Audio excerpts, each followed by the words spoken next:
Hi there, welcome to Kneppy Invest and welcome to the stock of the day. Bit of a shocker today. I have been choosing companies that have released their half-year, full-year results, but I had to go with a company whose share price has dropped by over 80%. Yes, 80%. That has happened to a company called BSA. Not sure what BSA stands for, may stand for nothing. I don't know much about this company, except they do deal with telecommunications infrastructure, something like that. They do work with, or used to work with, NBN. In fact, if you do have a look at their website, they talk about fixed line, wireless, smart metering, and EV charging. Now, why is the share price of this company down 80%? It wasn't on the back of their results, but it was on the back of a contract award. And of course, with the share price down 80%, this contract award announcement must be severely affecting how the company is going to perform in the future. So we'll have a look at this particular announcement, and then we'll have a look at the chart. Now, the chart was looking interesting before this announcement. So I don't think the market really was fully aware that there was a possibility that this company could be affected by this particular contract. Okay, so let's have a look at why the share price is down 80%, 83.13%. At one point in the morning, the share price was down 90%. The lower of the share price was 9.4 cents. I actually did see the share price drop significantly on open, and I was thinking, oh, maybe I should buy some shares at 10 cents. But I thought, oh, I don't know. There's a lot of risk now in this company. Okay, so the company did go into trading halt about 4 days ago on the 14th. Was that Friday?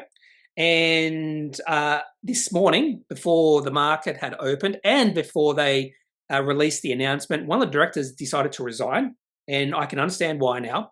Anyway, so this announcement, which has led the share price down by 83%, was new NBN co-field services contract update. So this must be quite negative. Doesn't seem like it would be that negative. In fact, you could say maybe it's going to be positive, but we already know it's negative because share price is down 83%. By the way, when the share price was down at its lows, the markup cap on this company was about $6 million. Before today, the markup cap was maybe 80 million, something like that. You can just see how much this contract with NBN was worth to BSA. So why is the share price down? Okay.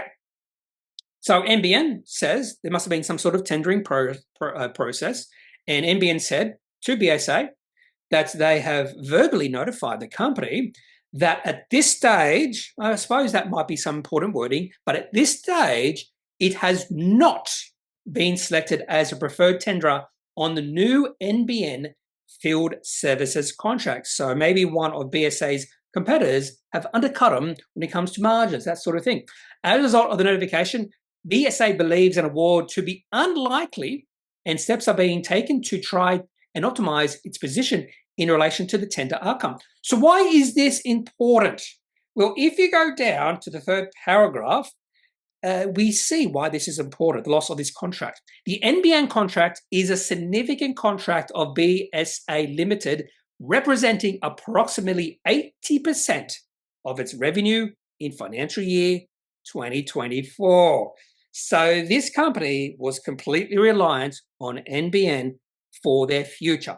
And possibly, I won't say this is the end to BSA, but losing this contract is going to significantly affect this company moving forward.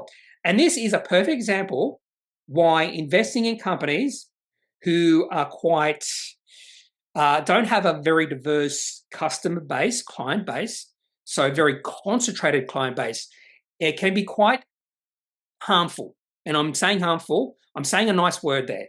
It can be significantly terrible for a company if something happens to that relationship with that one client or one of a couple of clients. We saw this with Appen not that long ago.